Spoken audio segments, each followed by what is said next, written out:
Hi, this is Era, the host of the Tamil Creator Podcast, where I learn about, celebrate, and discuss hot topics with creators from all over the world. Check the mic and make sure it sound right, boys. Hi, everyone. This is Era, your host. As you know, I've been working really hard to get great guests and deliver good content to you. Now, I need your help with three things. Number one, give this podcast a 5 out of 5 review on whatever platform you're listening to, whether it be Spotify, Apple, or Google Podcasts. Number two, please sign up for the newsletter. There'll be special benefits for just newsletter followers. And follow all our social media platforms. Really want to get the word out to a growing audience. And number three, join the VIP fans program, where you will get benefits like personal shoutouts on the podcast, producer credits, and the chance to speak with me one-on-one and or private group discussions with guests I've had on the podcast. That's awesome, right? So get more details on my website at thetamilcreator.com or reach out to me at hello@thetamilcreator.com. Thank you, guys. Welcome to another episode of the Tamil Creator. I'm your host, Era, and today we have an awesome guest, Thiviyaa Sehasothy. I just practiced saying this. I hope I nailed it. For those of you not familiar with her, she is at least Instagram famous for her beautiful art. She actually sent me some of her beautiful art in the form of a calendar, which I have, and I'm very thankful for that. But Thiviyaa goes by the Instagram handle Art By Thiviyaa. It speaks for itself. She's an artist, and her business has been growing steadily. She has a very interesting story. For those of you kind of listening in the creative space, I think you kind of will really resonate.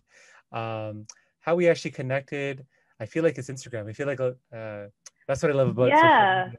I feel like with social media, you can like just reach out to people, and I feel like most people are kind of receptive to kind of connecting. We just kind of stayed connected. So I thought that's awesome. So, we did a feature with her on TC, and I thought, I think she has an awesome personality. I don't know that, but I think based on the 5 or 10 minutes we connected before this, it kind of got validated. So I'm thankful that I kind of asked her to be on this, but I will let her speak. So Thiviyaa, tell the people who you are, tell them about your upbringing, and just however else you want to introduce yourself. First, my face hurts. I'm smiling so hard while you were speaking, and this is a podcast, so this is funny. Well, thank you so much for the kind words. Yeah, it's funny how we actually have known each other for a very long time, to the point that I was still in university when we met. And then there was like pockets of times we reconnected a couple of times, definitely more recently, but it was a pleasure to be on the podcast. Congratulations on the awesome podcast, and thank you again for featuring me in TC. So that was a lot of fun to do. Yeah, you said it. So I am an artist. I am a professional fine artist in Toronto. I live and breathe color and modest color, because I find that people get a little overwhelmed by feeling like it's just color splashes, but it's not always like that. I like actually minimal tones in my own life, surprisingly, as if you look at my art, that might not be what the case is. And I have been painting since before people ever knew, definitely while I was in high school. So it's been over 15 years. And as a kid, I was still creative, but never really kind of knew I was creative. And then Art by Thiviyaa bloomed about 6 years ago. And here I am now, professional business, small business owner who absolutely loves the business side of running an art business, which is not what I think a lot of people love to say, but definitely somebody who appreciates both sides of it. There's its downsides, of course, but yeah, loving it. And just before we kind of went like on air, if you want to call it that, you mentioned a funny story about you and your brother and kind of what he said at your wedding. So maybe just repeat that story. Yeah. Okay, so shout out to Jayan, who's Anna, but who is actually probably one of the biggest supporters from the get-go anyway. So I think he deserves the spotlight. He is probably the funniest guy I have ever obviously had a chance to know, but like seriously, if you know my brother, he is the class clown, but he can make you laugh, walk away, and be like, that he just dropped like the funniest joke ever, and he'll act so chill, and he'll keep moving. It's amazing. So he has been telling everybody that I'm his akka. I am 4 years younger than him, and he is like I'm 5'9", and my brother is like almost 6'1", 6'2", looking like he's 9 feet tall. And people always used to be like, "There's no." He's always at the conversation. Hey, that's she's older than me. And I'll stand there with the most irritated face, typical me. Like when you see me and my brother, it's just like, huh. And he'll be like, yeah. And I'll be like, no, he's 4 years older than me. And then they'll be like, really? And I never understood it. But then when we got married, when I got married, it was very common to notice that a lot of people were like, I'm actually surprised that you're older. You're the younger sister. And I think it has to do with obviously a little bit more of my temperament, just the independence of how I kind of go about things without trying to ask for a lot of help. I can kind of go off on my own, figure it out, and come back. Always know that my family's always going to be there, but I think he's a lot more lighthearted than I am. I would find, and it comes off. It doesn't help that he runs around saying "akka, akka" in front of like other people, knowing they're all watching, and I'm like, Anna, how does that make any sense? Like, I'm called you Anna. Like, how do people believe this? So yeah, that's a synopsis of my siblings and I. But I give him so much credit for seriously being, I would say, the artist that I am. If it wasn't for my brother kicking me every time I was like, "You like this painting?" And he's like, "No." And I was like, "God, do you have any idea what this sounds like to an artist? Tell them to do what they're painting." He's like, "You want criticism? Here's my criticism. Fix this, this, this, and this." And I'm like, "Okay." And he'd leave me alone for 2 hours to come back and I fix it. And it's the best thing I could have ever done to some of my paintings. And Wow. till this day, some of my best paintings, even actually a lot of people see my Kawhi Leonard that I did during the championship. He was he had a huge impact on how that turned out because he kept giving me input. And like, he's not shy about saying things when I'm down. So yeah, that's my brother and I. I always looked at him as a role model, but I'm gonna go on a podcast and tell everybody I am the younger sister. JN is younger than me. I mean, oh my God, older than me. So this is duly noted. It will make sure to maybe really blast this message. The key message for today is Thiviyaa is the youngest sibling. Yes.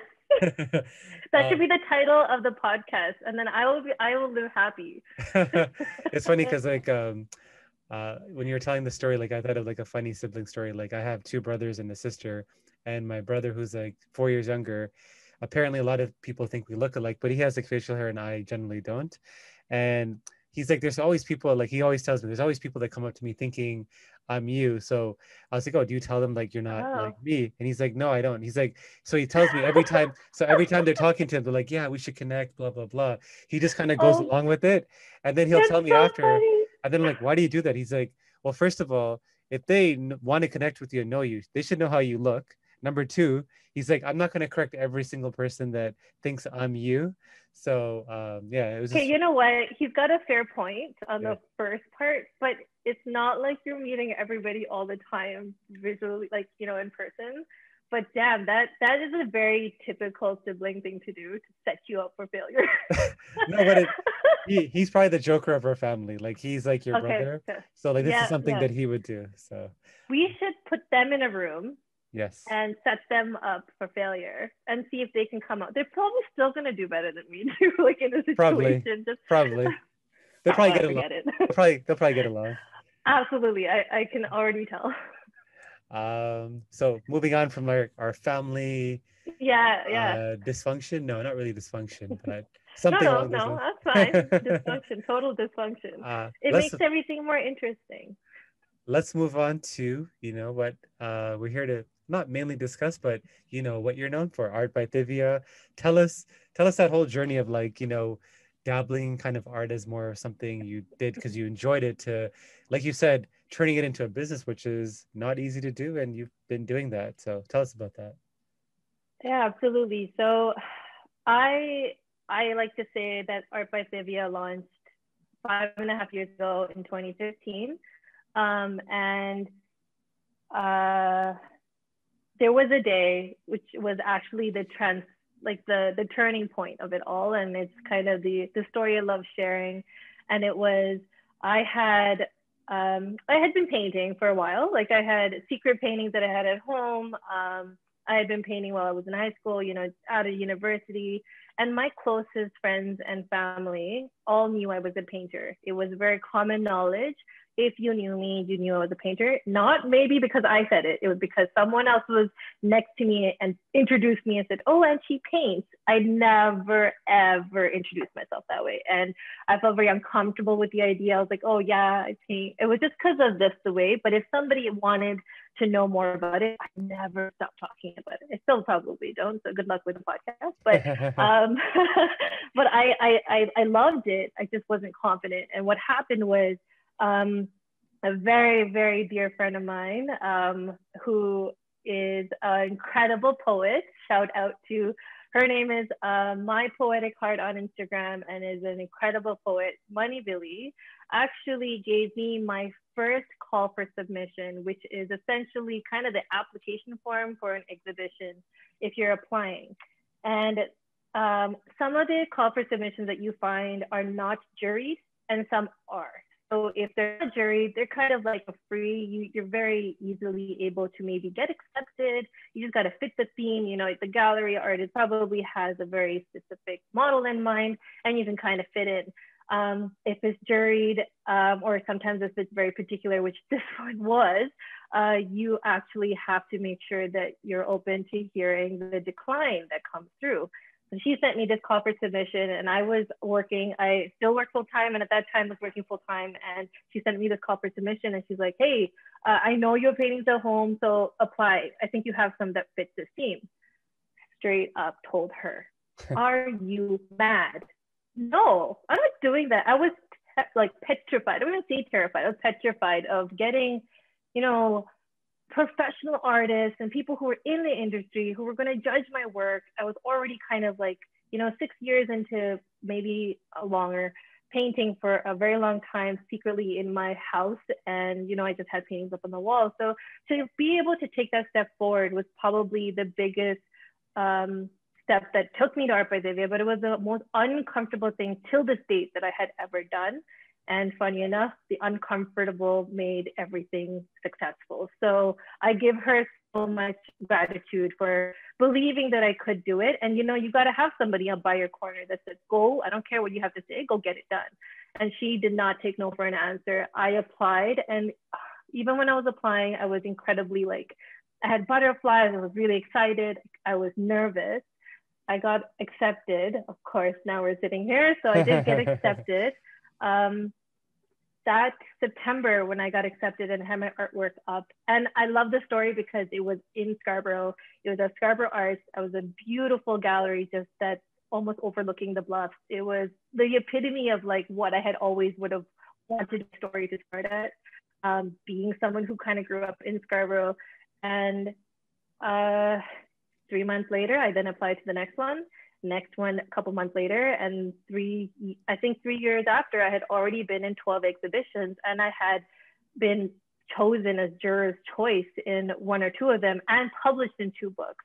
It was all because of that first step. So my story is always lovely to share because it's like, it really did stem from that one step and it was incredibly uncomfortable. And yes, I could have got rejected. But who knows what might have happened if I did. And I would like to believe that I still would have applied later because I got a taste of it. And, oh, I know how this works now, let me do another. And everything changed from there because I kind of understood the needs you needed. Like you had to apply for call for submissions. I didn't even know what that was at that time. So yeah, that's a synopsis of really how I called the first day of Art by Thiviyaa. And it was in September of 2015 when I got accepted to my first ever exhibition. So with exhibitions, are they kind of like, for you, are they kind of almost like a validation of your journey or your progress or like even the publication? Like what do those, I guess, milestones mean to you? Actually, you put it pretty well. I will not deny that it gave me so much validation. And I think it had to do with what the confidence, like where it all stemmed from. I didn't really talk about myself as a professional artist. And at that time, I wasn't actually anyways. I was an amateur artist who kind of just painted. Maybe some people liked my work. I had a lot of paintings. I had more than maybe 5. So I had enough to say I painted. Got it. And it was all across the house. I had it in my dorm rooms all across McMaster's. If you ever saw my place, my friends, my girls always saw that there was paintings on the wall.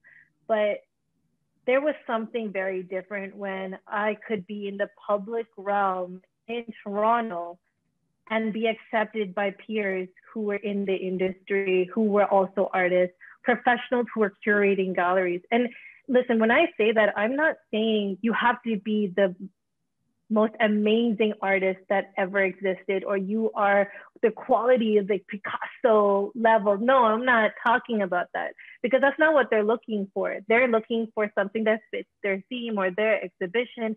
Maybe it's, and you'll look at the walls, everyone's artwork is probably very different styles. And that's what's so beautiful about being accepted to an exhibition, is that you kind of value the creativity you bring to the work that you do.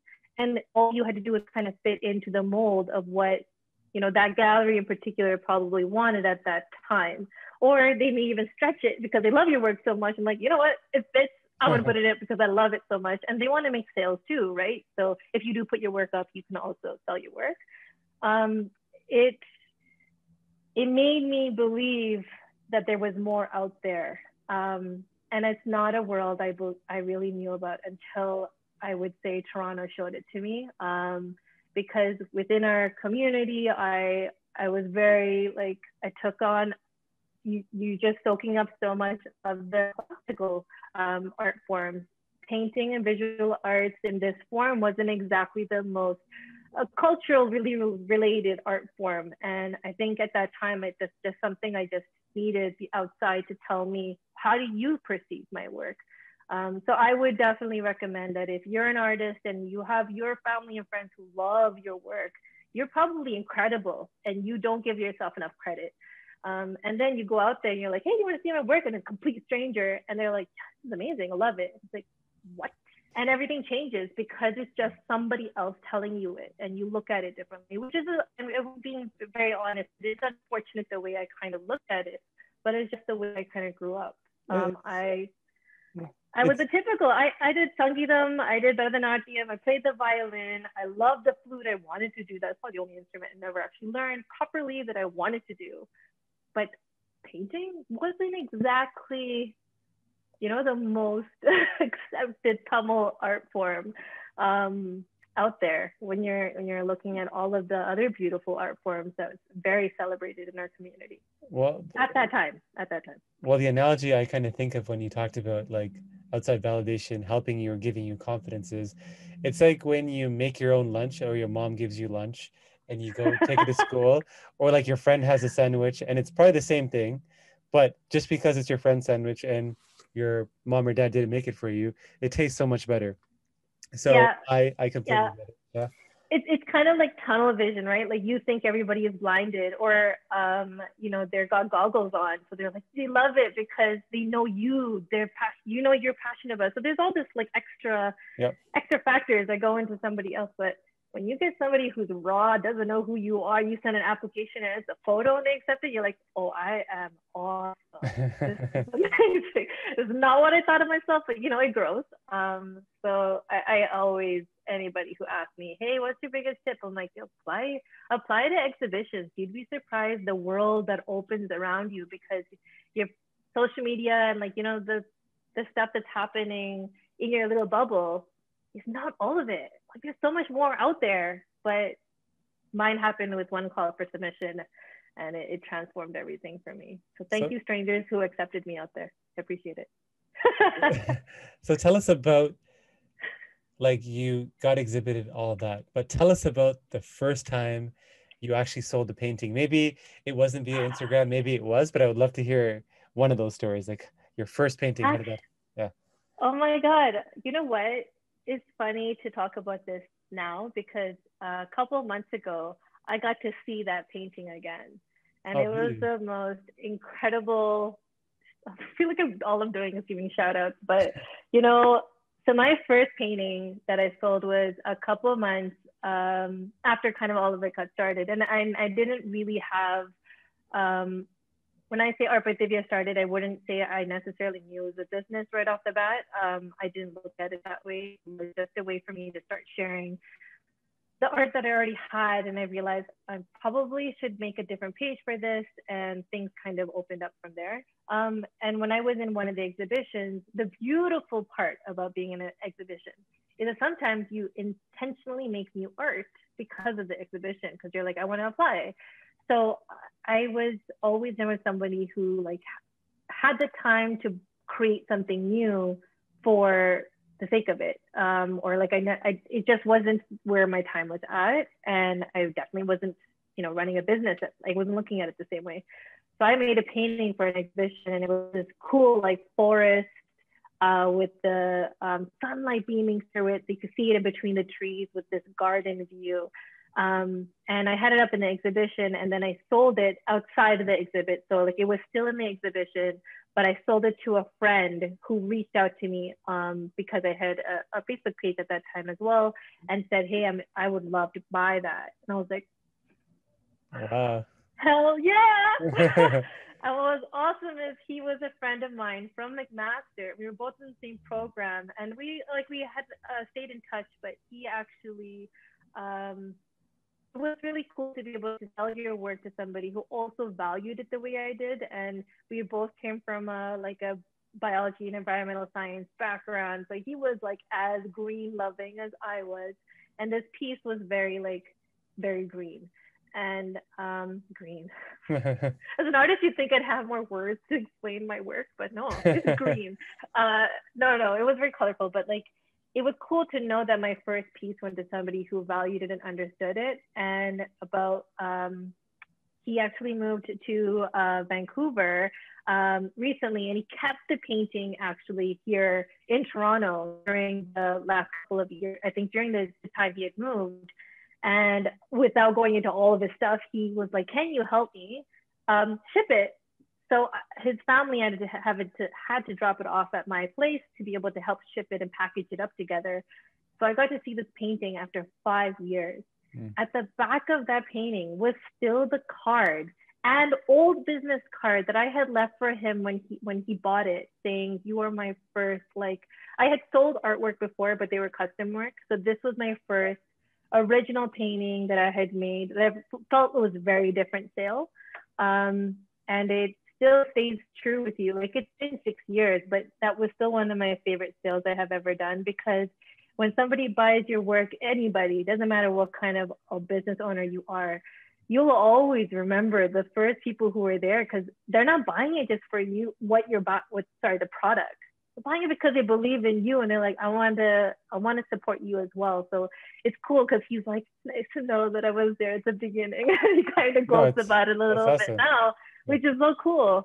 So now my painting is in Vancouver, and it's cool because I can say that it's crossed over to the other side of Canada. And I got to see it again. I had a bit of an emotional moment staring at it, like, wow, little did I know when I made this painting, 5 years are going to go by and it's going to be this full-blown business. And I told him that, and he was very proud and happy. So yeah, that's my first, I would say my first real sale. I have lots of first stories with that one, but yeah. So how many, like, since you like had that first sale, if you were to guess, like, how many sales have you made, and like how have you kind of slowly evolved from like solely wearing predominantly like an artist hat, and now you kind of have to wear like a business hat, like interchange it quite frequently with your artist hat. So tell us about that journey too. Okay. How many? Wow. So that would be really hard to answer. And it's not because I'm happy to share. It's just that my business has grown with a couple of different avenues on how I can build on the business. So that kind of touches on your second part. So maybe when I get to a number while I'm talking about this, I can definitely answer that piece. But when I had gotten started, I was selling artwork that I originally had in my collection. And then I was really focused on the exhibition. It was just a way to kind of meet new people. I had art. I also have always loved events. So you met, like, well, my friends don't know I do like going to events, or like I like putting together like gatherings and events. So at an exhibition, it's like getting all dressed up, putting my artwork up, having my friends and come attend during the span. It was always fun. So that's kind of what I focused on. And if I made a new painting for that, that's kind of where I would make sales, or I would build a collection. However, after the first year, actually under a year, I branched from just sharing my artwork on social media to doing custom paintings for clients. And that is probably the pillar of what my business is run by. It's creating custom paintings. I really enjoy being able to, you know, have a client come to me and ask for a request. And then I go, and I have a joke that I always say. So future clients, you're going to hear this from me probably one point or another on the consult calls, but I always say, it's cute that you come with me for one idea at the beginning of the call, but by the end of it, you're not going to go home with that. You're going to go home with something way better. And it always happens because it's just, you're also talking to me as a creative and I'm creating a concept with you. So each one of those would also be a painting. And I've been doing that for 6 years. I don't know how many of those I've done now, but there's a lot of paintings. And then again, what I was referring to before is I did branch out the business 2 years ago into incorporating a bit of an e-commerce end. And that was solely for those who didn't think they were going to get a custom painting right away or fell in love with some of my artwork. And they're like, you know, I kind of want to gift it, or they want to get something smaller because the custom painting is an investment. So I did prints. So I've sold quite a few prints from those paintings, and it's always a great avenue for any artist to consider, is being able to take one painting that you've developed and possibly surpass the, you know, the monetization or the sale you would have made in that one painting with multiple prints in multiple sizes. Sorry, Yeah. can I ask a question about that print? So I was always like curious about how that works. So you created like an original piece, and then you create a print. What does that mean?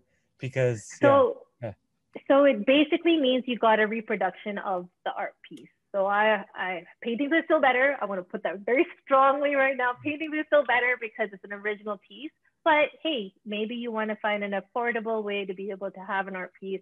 You might want to, it's great as gifts because then you can get them smaller or different sizes.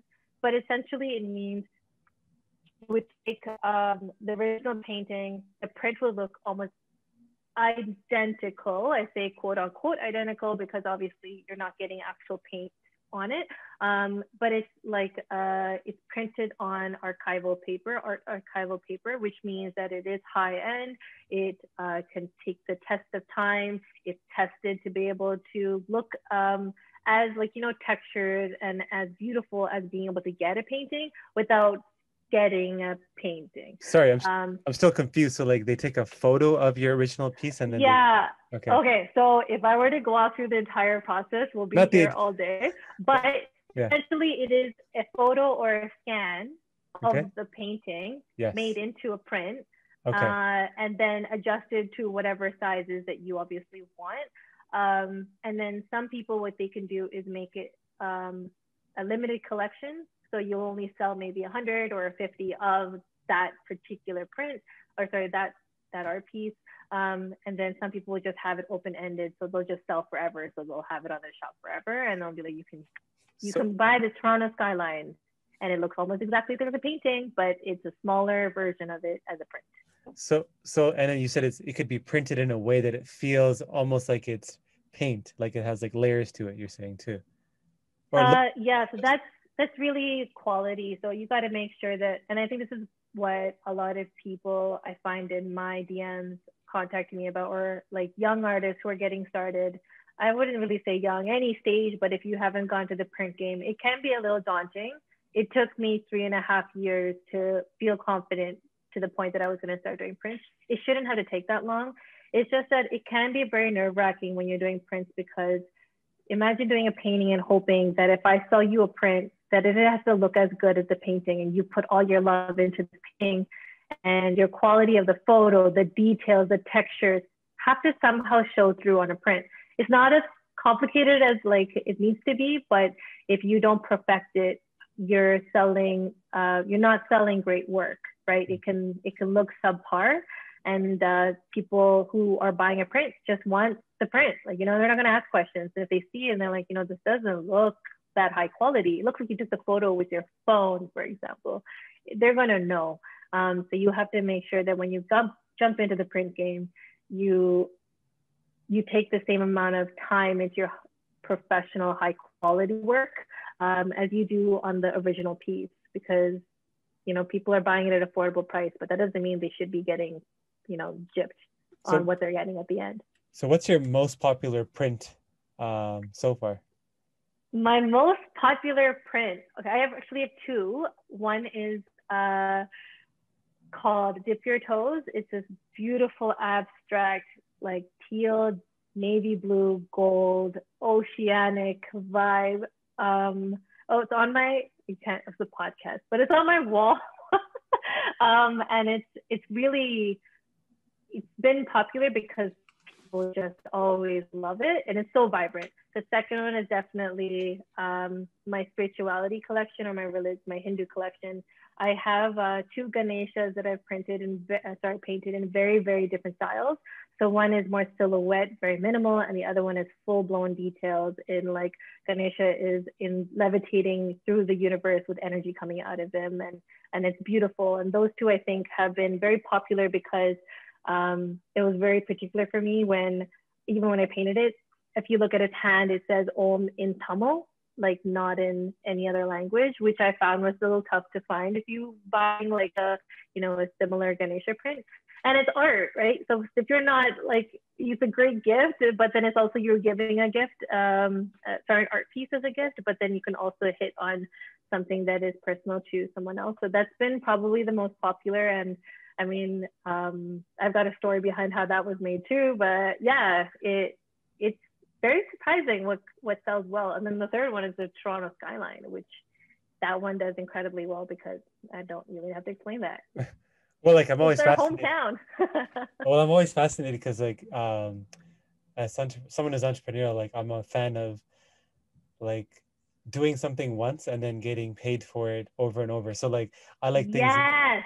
So like the print idea is also. Absolutely. I love courses for that reason. Like I want to, like I'm starting a podcast, but eventually I want to do courses. I don't know around what, but it's like taking and doing work once and then just, who doesn't like that? I'm just saying like, that's what caught my eye. I was like, oh, that's like really You want awesome. to be able to sleep and know you're making money. Exactly. And that is the end goal for every entrepreneur. And Yes. Straight up, that is why I started the print game. It doesn't do it while I sleep. I could have a machine who could check it and print it and come back and sign it and package it and get OCD as I am with my packaging and then send it out. Sure, it does it while it sleeps, quote unquote. But yeah, that's the ultimate goal, right? Like an entrepreneur really, really takes it on its own like level when you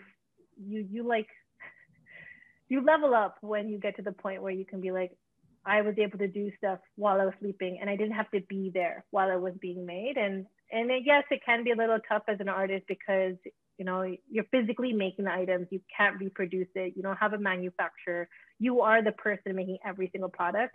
It's a little different. And everyone has a little different as an entrepreneur, but I think every entrepreneur is going to be snobby and say, my entrepreneurship is a little different than your entrepreneurship.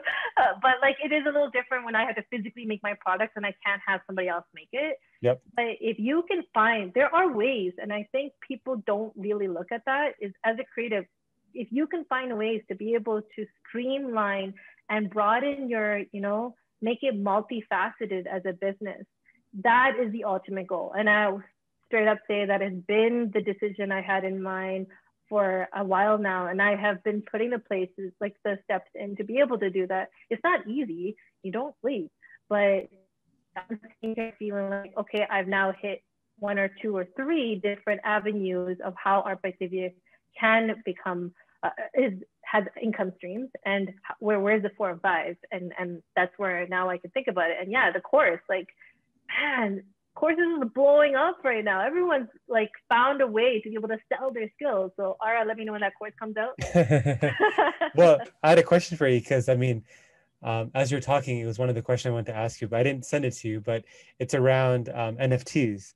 So naturally, oh yeah, the whole idea. So I don't know how much you've looked into it or like, are you considering like leveraging it somehow? But I want to ask you that before I tell you why I'm excited. If I was an artist, I'm not very creative at all. If I had your skill set, I would definitely consider it, but I'm just curious what you think. Okay, so everybody and anybody has sent me this NFT information. Yes. And I have been diving in and been looking into it pretty definitely something I'm interested in. It's super exciting. It's like, you know, you're seeing it blow up while it's blowing up. You want to get in, right? You want to know. And then everyone's like, it's art. So it's like, okay, hi, they've said my name. Hi, hello. How do I get in there? Open the door, open the door, open the door. Yeah. It is very exciting. It's very interesting because I think for me, what I would, and I am looking into it further, so I'm not gonna like, you know, talk about it at detail, but like for me, I'm not a digital artist. So for me, it's like, how does it transfer over if you make physical paintings? Whereas if you're a digital artist, it's a little bit more seamless on being able to hit the jackpot a little bit. Yeah. I know it can be possible as a painter. I made myself decide that I had one big project that I had just completed, launched it, and I told myself, finish that and then open the can of worms that is NFT. I'm definitely interested, hands down. I love like looking into investments and stocks, and I do like that side of things. And if this is the now, this is something you have to jump on. And if you're an artist in any way, if you're not even considering it, at least consider to see if you want to do it or not. But if you're going to ignore it, then that might be a bad decision, especially when everyone has somehow dabbled in stocks. Like the stories we all hear about. An idea that I had around NFTs, like if this podcast ever does super well, is to like have someone create like I created like cover art, but like actually create like a legit podcast cover art, and then maybe have that as like an NFT. I don't know, but the reason I like NFTs, I just want to dabble in it because subtle way to be like, okay, so Thiviyaa, you and I need to talk, and yes, we're gonna make that's that what happen. I'm Then you and I don't need to have Art By Thiviyaa or the podcast. We sell the piece and shut down and say, when anybody asks us, oh, how did you do it? So I was on a podcast talking about how I'd be successful, and then instead I did this, and I'm done. Yeah, Both of us did a killing, and we're good. But like the thing I really love about it is with NFTs, you know, when you sell art, so you sell art to like me and I buy it from you for X number of dollars, but then your art appreciates because obviously you're going to become more and more awesome as you kind of go. And now I resell your work to somebody else. I make money, but you don't. But what I love about NFTs is from every resale of your art, you actually make money, which is crazy. It's like it's the equivalent of what they have in TV. It's not royalties, is it? No, they call it something else. It's nice because the link never disconnects from the artist. Like it stays there, which is, I will tell you honestly, you can do licensing, you can do so many different things, but there are so many ways where that link from the artist to the end person may not be there anymore, other than the times that I'm selling from my own shop. You know, it's from me to the next person. But after that, but NFT is very different. I am very curious. I'm definitely diving in to see how I can do it. It is an interesting world as a painter, and I think that's where I would love to like learn a bit more about it. I have a tendency to go down a dark hole if I like things. I'll go down, you know, when you accidentally find yourself on YouTube and you're like, how did I land this video? That's me and one thing I'll like, and then I'll go down a hole. So I told myself, not allowed to think about it until you finish the project. So now the project's over, I'm all about it. It's actually, I got a Google alert on my phone, said, actually, as of tomorrow, it's going to go off and say, so now you can think about these things. And one of them was NFT. You should definitely look into it. I would say. Absolutely. Yeah. I like your piece you did with Kawhi Leonard. I wonder if you could do something like animated, or I don't know if animated, but like something around that. But that's just an idea. Obviously, you're the artist. We're just brainstorming here, like live. But you know what? I'm gonna run with that, and I'm never gonna tell you. No, I'm kidding. From this podcast, but you know what I'll tell you is honestly part of the, and I think this touches on a couple of things. And NFT is awesome, but I think this touches on something else. I think we'll definitely probably touch on is there's so many trends, there's so many things you have to kind of keep up with, and you're being told, you as a creative, that you have to keep up with. Yes. And what can be really tough with that is you start to lose yourself as an artist, and then your style changes, and then you're all over the place, and then you're really unhappy. And I'll tell you straight up, that's happened to me a couple of times. And I'm like, what the heck? And then in work no one's ever really seen, sometimes I'll say, I'm like, why did I make this? Or like, why am I doing this at this time? And there's one reason to do it. It could be challenging, but the other reason is because it's just a trend and you're trying to keep up. Don't do it. Just don't do it. Just don't do it. Don't do it. Because you're going to lose your mind. There's already so much insecurity that comes with being an artist on its own. Then you're going to try to keep up with every damn trend that's out there. So artists out there, if you're going to do NFT, you'll holler at me, tell me how you're going to do it so we can make a whole squad. But do it so that it's still you, because then you're just going to spiral out of control, because it could be NFT today and it could be not tomorrow. So you don't know what you're going to have to still keep working after that. And if it changes, what are you going to do? So I think that's where I stopped. That's why I'm like, I don't have all the information, because at a point I was learning it was very digital, or it was a lot of this, or I was like, this doesn't really fit my style, but I can see how it can. And I think that's where the fine line is. It's like, don't go down a deep hole and lose yourself. Yeah. Because everybody's making millions of dollars and you want it too. Yeah. Well, it's a segue to, I guess, two things. So I'll ask you the first thing. So you mentioned insecurity. You seem like you seem like a confident person, but what is the insecurity that you have? Okay, so I'm not shy about saying this, but I think before I say my insecurity, I'm definitely a confident artist, but it comes with a fair share of a lot of like lack of confidence behind the scenes, and I think that's just the way that the process of how I create my paintings. If you count me at the beginning when I make a painting to the end, I literally will be telling myself horrible things in my mind that I don't even realize I'm doing, and shutting myself down. By the time it's over, I'm like, oh, okay, I got there. I love it. It's amazing. Let's move on. My biggest insecurity is what other people would think of my art. And I think that ties into the business end. You know, if I was a creative just for the sole reason of making my own paintings, to stare at myself and close the door and never have to have a payment come through to me, it would be a different world. But you have to be realistic and then I think that touches on the trends. Like, you know, there's so many trends of what people like right now. It's very like minimal tones and line art. Everybody's very like green, but not a lot of color. Like, but then if you talk, like, there's other people who they're not minimalist, they're maximalist, and they love color and they're into it.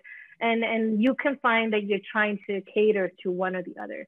I will tell you at least 4 or 5 times a week, I will have said to somebody going, I don't know, something like this. And it's insane because then I'll share it with other people on social media. And it's probably crazy if someone is listening to this and they're like, really? Your work is all great. If you love my work, quote unquote, if you love my work and you think they're all great, then sure, you might think that, but that's not the process of what happens behind the scenes, because I'm constantly doubting myself, or I will ask myself, is this going to sell, or are they going to love it? What if they don't understand why I did this? Or do you think that I put too much stuff in this? Or do you think this is the $1 million one? Well, they think that anyone can do this?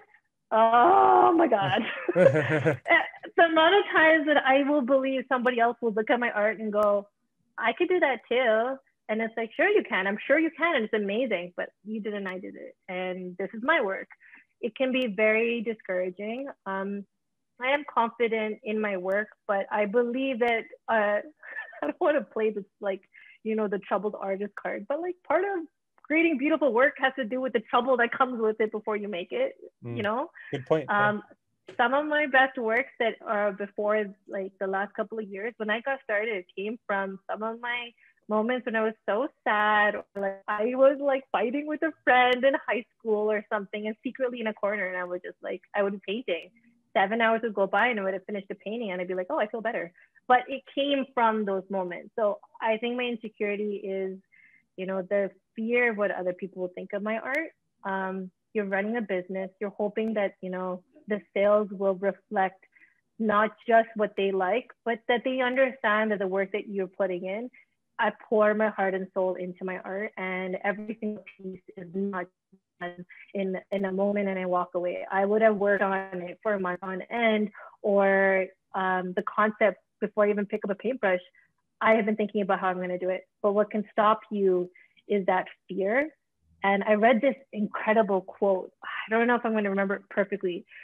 More dreams have been broken from what will people think, or more dreams that have been broken because of thinking, what will people think? Got it. And it's so interesting because I have painted an entire collection recently. I launched a collection. It did incredibly well. I'm so proud of it. 24 paintings. And from beginning to end, I told myself, no matter how many times that voice comes up to your head where they're like, are people going to like this? You know, they don't know what the full collection is going to be like. This is your first full session of going full sales on original paintings, not prints, full paintings. What if people don't like it? And I told myself, I don't give a damn. I'm going to get it done. And this is going to be true to me. And if it comes through, it's going to come through. And people who want to love it, they're going to love it. And it worked. People loved it. And it was like, what if I didn't do it? You know, what if I actually thought it was going to be really bad and other people wouldn't have loved it? So, I mean, I have the same sob story that I think many people do as an artist. I would like to believe, put your hand up if you feel it too. But yeah, I constantly doubt myself, but I'm very happy that those whiny sessions that I have usually land on some of my friends or my husband, and or like, you know, somebody I would send a WhatsApp message to and say, I made this, I don't know, I got to sleep on it, I don't know how I feel, client is going to be picking it up in a month or two, what do you think? And I'll go to bed and I'll wake up going, it's a fresh day, just let it go. And I'll be so stuck, but they'll be like, it's amazing. I'm like, thank God. And I get good feedback. It's not like everybody loves my work all the time. I'll get good feedback where they're like, you got to fix it. You don't know what to do. Yeah, I'm confident, but there comes a level of very secret self-esteem, you know, confidence issues that make me who I am. And I'm working on it. And like, where do you see yourself, maybe both as an artist and person in the next 3 to 5 years? In the next 3 to 5 years, I would like to, I guess I touched on it earlier. I think this is the most candid I've ever been about my business. Is I want to build I want to build it as a multifaceted business that has multiple revenue streams. So I have a couple others in mind that I am working on. And I also want to have my work licensed and, you know, work with big brands. An example would be, Blue Sky is like Anthropology, who does create work, has products with beautiful artwork on it, but it's like limited edition and specific. And, you know, you got an Art By Thiviyaa that's on a pillow. No, I'm kidding. I don't know. Like anything that looks amazing, like on a wall, you can have those beautiful like licensing deals. And I would like to work with some really big brands, and I'm working on it. Oh, interesting. I didn't know about that. So they would license your art for like in other kinds of products. Yeah. So sometimes you can license your work for them to take your work and use it for whatever they said they were going to use it on. So like products, this can be a product you would have developed with them. It could even just be licensing, like you got commissioned by them to have a painting sold only by them, and then they would sell prints. There's so many avenues to be able to make art outside of just yourself. Like I find that everybody is very entrepreneurial. Like you got to make it yourself, run your own shop. No, it doesn't have to be that way. You can outsource it, which a lot of people do. Like, you know, the simplest one is like, you know, you have Etsy, let Etsy do the selling for you. Whereas if you have a Shopify page, you're running your own e-commerce in your way. And then there's other ways where you run it on like a shop that's called like Big Cartel, for example, where it's a huge company, it's a website that has a whole bunch of prints, or like Redbubble that has a whole bunch of prints from different artists, and then you're one of them. So people buy it. You don't actually have to be the one who prints it or does anything. They will drop ship it and do everything they need to. So all you got to give a damn about is making the art and putting it up. So there's ways to kind of go around it. You just got to find the model that works for you. For me, I like the control of owning the business. And it was something we haven't touched on is I do work full time. I've always kind of been in digital marketing and the marketing world. So I love the marketing side of things. And it's so exciting. Yeah, easy it is to market your work when you're an artist. Everything looks good. Like my paint palette could look beautiful. And I'm like, that looks so nice. And I'm like, I'm going to put this as a photo. Like it's so easy. Yeah. So I've always loved marketing. And I think it just depends on the style that you want to do. But definitely hope to say that in Art By Thiviyaa will have made its mark outside of Toronto, and as a big brand, as a Tamil artist who celebrates being Tamil and being a part of bigger brands and taking the world by storm is what I would like to do as an artist. Yeah. And she did her first podcast with me, so yeah, I did my first podcast. I'm gonna come back and be like, you remember that thing we said? We talked about it. I mean, you mentioned it a few times. Like, it's so interesting, like hearing you as an artist, because I've talked to other artists and they don't talk about the business side as much. So it's interesting. How do you view money, and like, is it easy for you to talk about, like, with your friends, with your husband?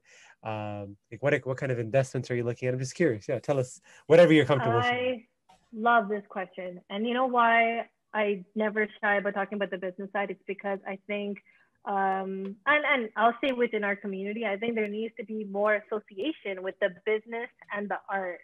Like, the creative world is not just creative. Like, it can be its own business, but you can take it where you want it to.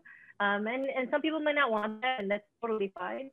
But it blooms on its own, and it's like, when you're stopping something from going out the door, it's like it's blowing up. You got to just open the door. The business there is associated with it, and part of it does connect to money. I'm not uncomfortable with talking about money, but I will tell you that has come a long way. When I started, my first ever custom painting happened very early after those exhibits. Somebody had messaged me, said, hey, a friend of mine needs to get a painting done for a proposal they're planning to do for their girlfriend. And I saw that you're putting your paintings up. Do you still do that? And she saw my exhibit. See how it all kind of tied in together. Yes. And I had a call with that client at that time. My first ever client, had no idea that they were my client. That they were my first client, because I was acting so chill on the other side of the phone. And he was like, hey, so like, how much would it be to get a custom painting done? This is what I'm looking for. I had never done a custom painting before. I had no idea how to price anything. And I acted so normal. And I'm like, oh, and on the other side, I'm like, I don't know, like, pay for my supplies. I'm kidding. No, it's not what I said. But I didn't know because I was scared. I was worried about like losing the sale. I didn't know about pricing too low, pricing too high. So I actually just went with it, kind of just created my own like number and went with it because I knew that it was going to be an opportunity. And then on the flip side, when I gave them their painting, after finishing the deal, after everything was done, I said to him, you are my first ever client. And they're like, I had no idea because you made it seem like you knew what you were doing. I was like, I had no idea. I was moving my shit on the other side. Sorry, me to swear. But I think part of that has to do with getting comfortable. And I'll speak to it as an artist. Like, pricing your work is very uncomfortable because you will value you as I value my work a certain way. But if you price too high or price too low, you're dictating the pricing range of what your work should be valued at. And other people are just going to go with it because you're telling them it. You may not hear it to your face. You might hear, oh, that's too high. Oh, it's pretty low. I'm going to take it. Like, you don't want any of that to happen.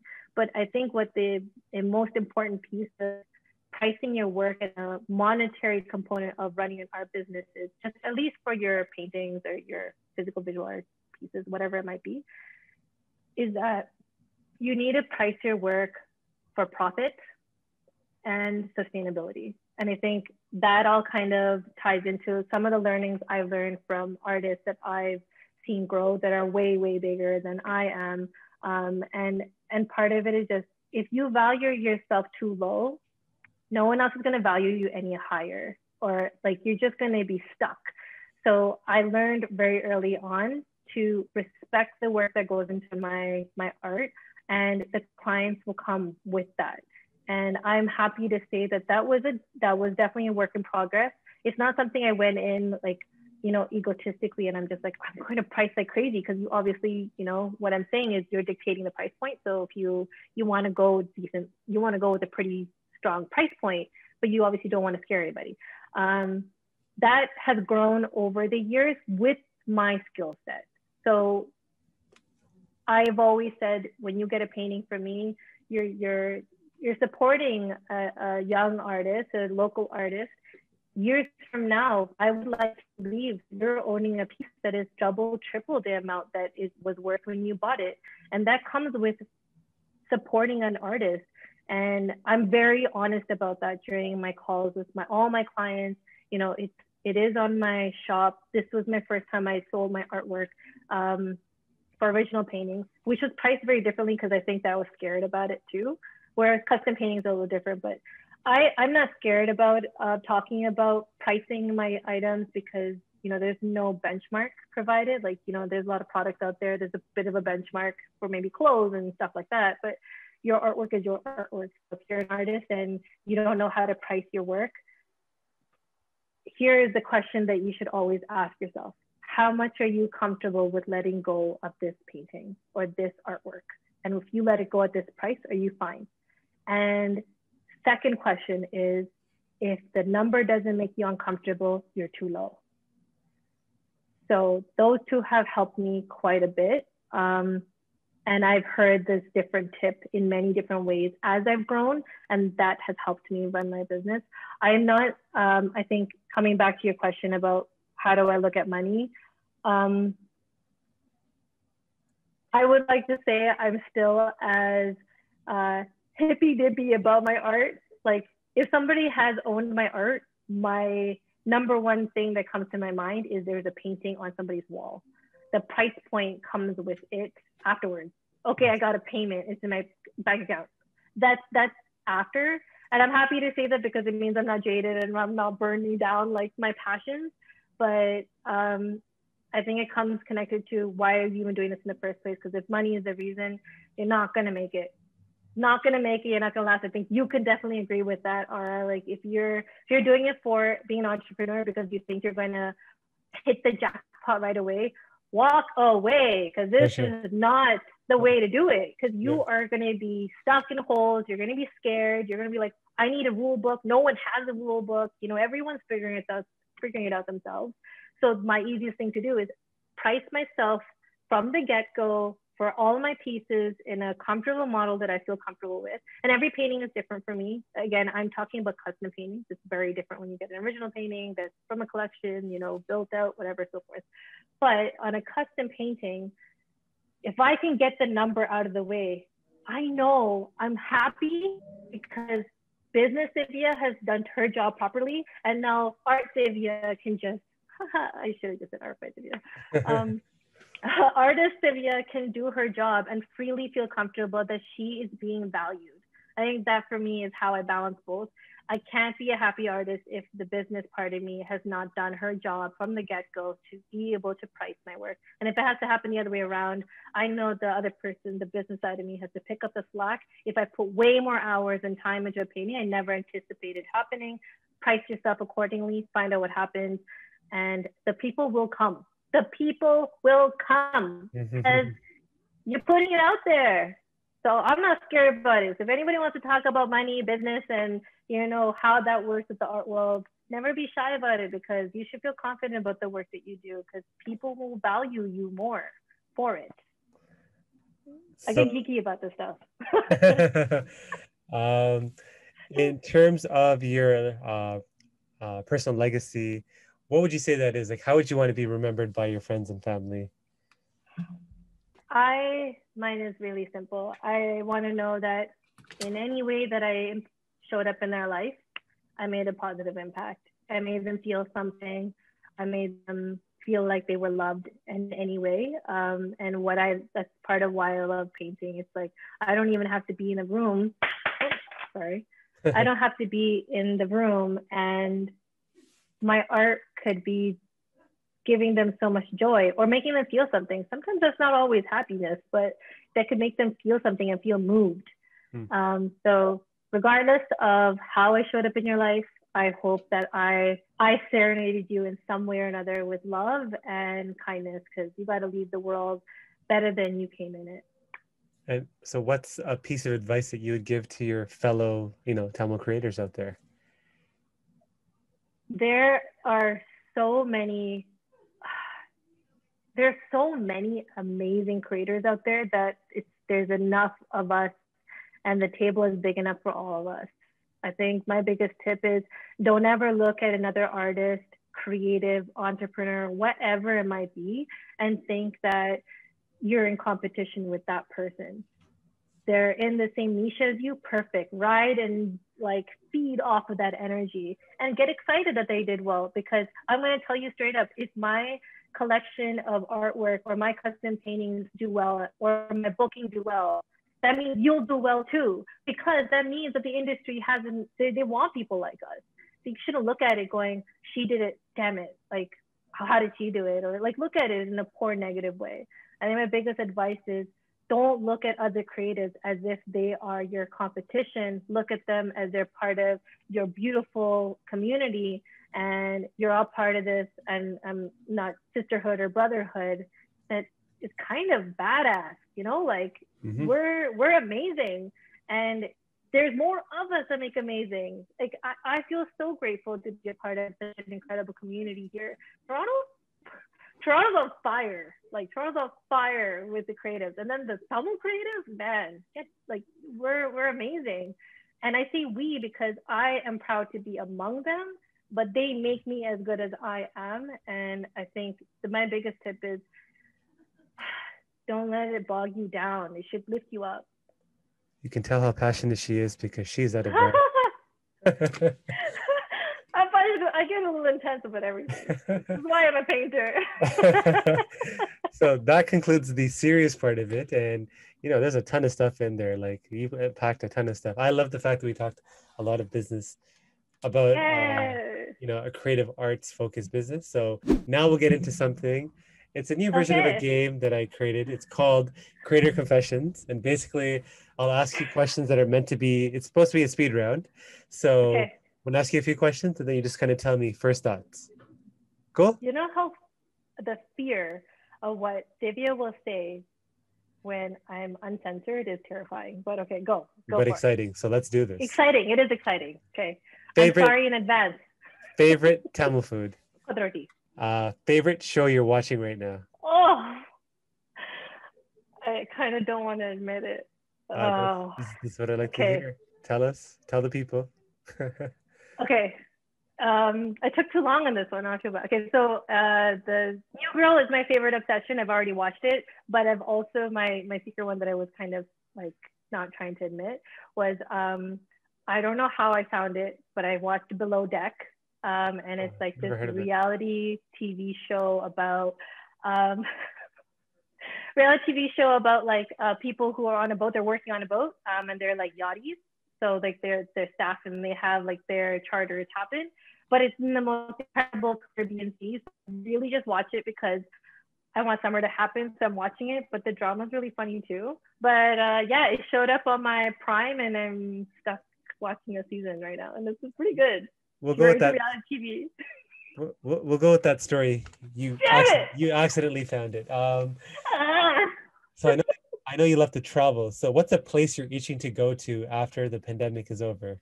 Oh, okay. Amazon rainforest. Stick me in there. Don't pick me up and leave me. I don't care. Just love it. Stick me in the rainforest. Fellow Tamil creator you want to give a shout out to? Fellow Tamil creator is obviously going to be my poetic heart, which is Manivali. This girl is a badass writer, ghostwriter. She's written books you don't even know about. She is published nationally and internationally. She is my ride or die, and she is the reason you listen to the beginning of the podcast. And if you have not, then rewind and watch the podcast, as Ara will appreciate that. Yes. Is the woman that I said got me started from the get-go. So always going to be my biggest shout out. Go follow her. She'll give you tips on how to be an incredible poet who is a badass. Have I said badass enough? Badass. Yes. Favorite childhood memory? It actually ties to traveling. I was talking to my brother, like my family, about it a couple days ago, and we went to the East Coast. We did a road trip. We used to do this every so often when we were younger, and we went to Newfoundland. And I was the one who kind of on the fly figured it out, but it was in Gross Mourne, Newfoundland, and that's the name of the national park. And it was the most beautiful valley water view I have ever seen in my life. And I will say this because I've seen Vancouver. I think Newfoundland looks better. I'm sorry. Wow. Yeah, so you have not gone. Go to Newfoundland. It's on the list. Pet peeve of yours? When people spell my name wrong. I was actually venting about this today. I have 2 A's in my name. It's in my business name. It's in my logo. It's in every single thing I could possibly put. It's Art by Thiviyaa with 2 A's. Please, just put the 2 A's. Age you want to retire by? All right, so I'm 30 now. 31? Not kidding. I would say, I want to say 40, okay. But that's the entrepreneurial person in me. But I will paint for the rest of my life. I don't think anybody's going to, I will be on my dying bed with the paintbrush in my hand. Just to add, when I say retire, I have a different definition I think most people do. I think retirement is basically having the freedom to do what you want when you want. So if you want to do podcasts, if you want to whatever else, look at data all day, whatever makes you happy. We're going to go back to my first number then in that case, because I'm going to say before I'm 35. I have some wink goals in mind. But I think for me, retirement is like not being confined by what life usually looks like in society and your day 9 to 5 in life. So yeah, my ultimate goal before I'm 35. Like it. Celebrity whose life you'd want to experience for one day. Oh, how do you do this on rapid fire? Celebrity. I'm not a big like celebrity person, so it's really hard for me. I'll be totally honest. But Elon Musk, I just think it would be so cool to be who he is and watch what he does, and then also be able to mess with the stock market the way he does. And the final question is a PSA that you want to leave the audience with. Not every artist is a starving artist. Oh, okay. That was short and sweet. I love it. Yeah. Funny enough, not anything else I've said in this podcast has been short and sweet, but the NPSA is. I think the audience is going to really love your personality, love your energy. I appreciate it. I think I always I'm always hoping for high energy guests to kind of counterbalance my lower energy, which is, hopefully calms down my guests. But I just loved your energy. I loved your answers. I think people are going to get a ton out of this podcast. So for anyone that wants to continue the conversation with you, they got inspired by what you said. They want to get a custom piece. Maybe they want to work with you on an NFT. How do they reach out to you? Yes. Let's split the dough together. If you're digital and you need the love on how to make it happen, or if you know how I can do it as a painter, holler. I will seriously actually be down to do a conversation where this happens. But yeah, if you want to ever get to know the nitty gritty side of running an art business, that's not just about physically painting and what people might think is just a social media platform, which is not, holler at your girl. There we go. And, thank you again, Thiviyaa, for kind of hopping on. Yeah, my pleasure. This was so much fun. So much fun.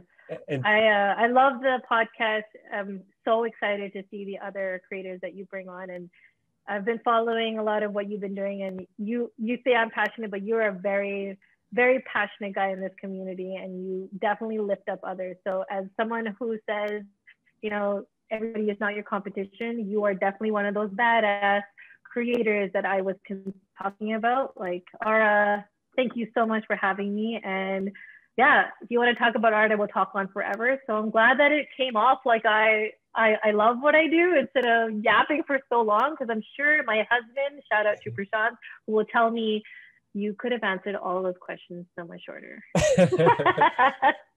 Well, before we end all things, just a final note for anyone listening.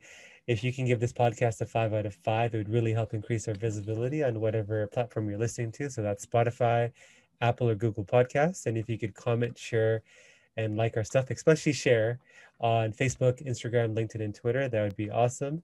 And if you have any feedback or ideas on future guests or even topics, please reach out to me at hello@thetamilcreator.com. So thank you again, Thiviyaa, and my pleasure. Thank you, Ara. and for those of you listening, look forward to the next one. Check the mic and make sure it sound right, boys.